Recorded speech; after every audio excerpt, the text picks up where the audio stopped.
இப்போ இந்த பார்க்கடல்ல பிரம்மா அப்படின்னு ஒரு மாபெரும் கிரகம் இருக்குது. அது தன்னை தானே சுற்றுறதுக்கு 28 மன்வந்திரங்கள் ஆகுது. அந்த பிரம்மாவுக்கு 50 வயதாகும்போது அது வெடிக்குது. அது ஒரு 10 கிரகங்களாக ஃபஸ்ட்டு வெடிக்குது. அதில் ஒரு கிரகம் ஆங்கிரசு அப்படிங்கிற மிகப்பெரிய சூரியன். அதிலிருந்து தான் பிரகஸ்பதி வெடிக்கிறாரு. அது போக பிரம்மா ஸ்வாயம்புவ மனு அப்படின்னு சொல்லி ஒரு மாபெரும் கிரகமாக வெடிக்கிறாரு. அதில் ஒரு பெண் கிரகம் வெடிக்குது. அதிலிருந்து மூணாவதாக வெடித்த சிரத்தா தேவிங்கிற பெண் கிரகமும் ஆங்கீரஸும் சேர்ந்து தான் பிரகஸ்பதி அப்படிங்கிற கிரகம். ஸ்வாரோசிஷ மன்வந்திரம், அதாவது செகண்ட் மன்வந்திரம். நம்ம இப்போ இருக்கிறது 7வது மன்வந்திரம், வைவஸ்வத மன்வந்திரம். இப்போ இந்த பிரகஸ்பதி நம்ம ஜூபிட்டருங்கிற கிரகம். அவரை சுற்றிக்கிட்டு இருந்த துணை கிரகங்கள் நிறையா இருந்துச்சு. அதில் ஒரு கிரகம் தாரை. நம்ம குரு ஜூபிட்டருங்கிற கிரகம் கடகராசிக்கு வரும்பொழுது நம்ம பூமிக்கு ரொம்ப பக்கத்தில் நெருக்கமாக வரும். அப்போ நம்மளோட சந்திரன் கிரகமும் பக்கத்தில் தான் இருக்கும். அப்போ இந்த தாரை அப்படிங்கிற அந்த உபகிரகம் சந்திரனோட ஈர்ப்பு விசையில் இழுக்கப்பட்டு அந்த கடகராசியில் சந்திரனை சுற்ற ஆரம்பிக்கிறாங்க. இப்போ நம்ம ராசி கட்டத்தில் அந்த தாரை சந்திரனை சுற்றும்போது அடுத்து 12 வருஷம் கழித்து தான் அந்த கடகராசிக்கே குரு வருவார். அதுக்குள்ளே தாரை என்ன ஆகிறாங்க, சந்திரனோட சேர்ந்து சுற்றி அப்படியே புதன் கிரகமாக ஆயிடுறாங்க. இந்த ஏரியாவில், இந்த கன்னி அப்படிங்கிற ஏரியாவில், இந்த புதன் கிரகத்திலேருந்து அடுத்து கன்னிங்கிற ஏரியாவில் வெடித்து வந்த கிரகம் புரூரவசு. அது நம்ம சோலார் சிஸ்டமில் இல்லை. இந்த புரூரவசுங்கிற கிரகம் அமராவதியில் இருந்து ஊர்வஷி அப்படிங்கிற கிரகத்தோட போய் ஜாயின் ஆகி அதிலிருந்து ஒரு 6 கிரகங்கள் வருது. அதில் முக்கியமான கிரகம் நகுஷன்.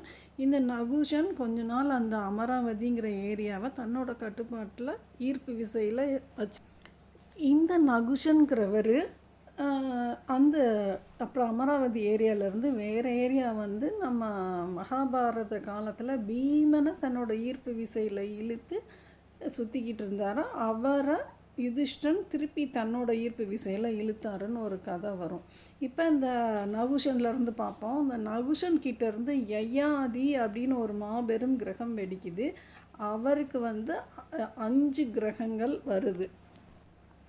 இப்போ இந்த யயாதி 2 கிரகங்கள் யயாதியை சுற்றுறாங்க. ஒன்று சர்மிஷ்டை, மாபெரும் ராட்சச கிரகம்.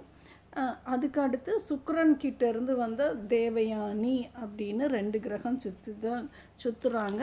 இந்த சர்மிஷ்டை விருஷபர்வன் அப்படிங்கிற மாபெரும் ராட்சச கிரகத்திலேருந்து வந்த கிரகம் தான் சர்மிஷ்டை. இவங்களுக்கு 3 கிரகங்கள். இந்த சர்மிஷ்டைக்கும் யயாதிக்கும் துஷ்கிரன், அணு, பூரு அப்படின்னு 3 கிரகங்களும், தேவயானி கிட்டேருந்து துருசு, யது அப்படின்னு 2 கிரகங்களும் வர்றாங்க. இந்த 5 கிரகங்கள்கிட்டருந்து வெடித்த கிரகங்கள் தான் எல்லாம் மகாபாரதம். இப்போ இந்த சர்மிஷ்ட யயாதி கிட்டேருந்து அந்த அணு கிரகத்தில் யாரெல்லாம் இம்பார்ட்டன்ட்னு மட்டும் பார்ப்போம். இப்போ இதில் அந்த கேகயன், கைகேயி ராமாயணத்தில் வருவாங்கள்ல, அவங்க இந்த குரூப்பில் தான் வர்றாங்க. அதுக்கப்புறம் ரோமபாதர், ரிஷ்யசிருங்கர், அப்புறம் ஆதிரதன், அப்புறம் இவர்கிட்ட தான் அந்த இப்போ இந்த யயாதிக்கும் சர்மிஷ்டைக்கும் அடுத்து துர்கிரன் இல்லைன்னா துஷ்கிரன் அப்படிங்கிற அந்த கிரகம் வருது. அந்த கிரகத்திலேருந்து நிறைய கிரகங்கள் வருது. அதில் ஃபேமஸான அந்த கிரகம் காந்தாரன். அவர்கிட்ட இருந்து காந்தாரி. இந்த கிரகங்களுக்கு ஃபுல்லுமே 100 கிரகங்களாக வெடித்து வெளியே வருது. இப்போ நம்ம யயாதிக்கும் சர்மிஷ்டைக்கும் பிறந்த அந்த அணு குரூப்பில் வர்றவங்க துஷ்யந்தன் வர்றாரு, கன்வர் வர்றாரு, விஸ்வாமித்திரர் வர்றாரு, காதி வர்றாங்க. அந்த மாதிரி நிறைய கிரகங்கள் வந்துக்கிட்டே இருக்காங்க. அதுக்கப்புறம் அந்த சகுந்தலை கிட்டேருந்து பரதன் வர்றாரு. அந்த பரதனோட அந்த குரூப் ஸ்டார்ட் ஆகுது. அதுக்கடுத்து குரு உள்ளே வர்றாரு. இப்போ நம்ம குருவுக்கு ஒரு கூட பிறந்த ஒரு அண்ணன் கிரகம் இருக்கும். அதுக்கு பேர் உதத்தியர். அவரும் அவங்கள சுற்றிக்கிட்டு இருந்த துணை கிரகமான மாதா அப்படிங்கிற 2 கிரகங்களும் சுற்றிக்கிட்டு இருக்கும்போது குரு வந்து அந்த மாதா அப்படிங்கிற பெண் கிரகம் மேலே போய் மோதுனதுல குரு வந்து உடஞ்சிட்றாரு.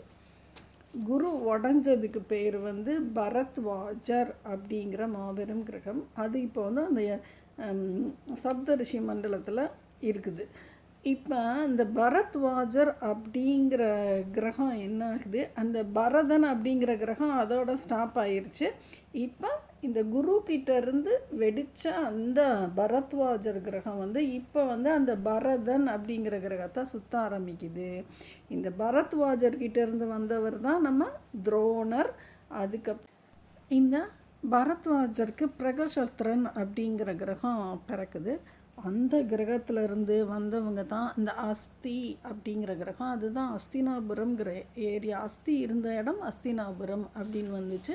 அதுக்கப்புறம் அந்த குரூப்பில் வந்தவங்க அஜமீடன், அதுக்கப்புறம் பாஞ்சாலர்கள்னால் அந்த துருபதனுக்கு முந்தின குரூப்பில் உள்ளவங்க. அதுக்கப்புறம் அகலிகை, கிருபி, துருபதன், பாஞ்சாலி, இந்த ஜராசந்தன், சந்தனு, பீஷ்மர், வியாசர், சித்ராங்கதன், திருதராஷ்டிரன், பாண்டு, விதுரன் இது வரைக்கும் வர்றாங்க.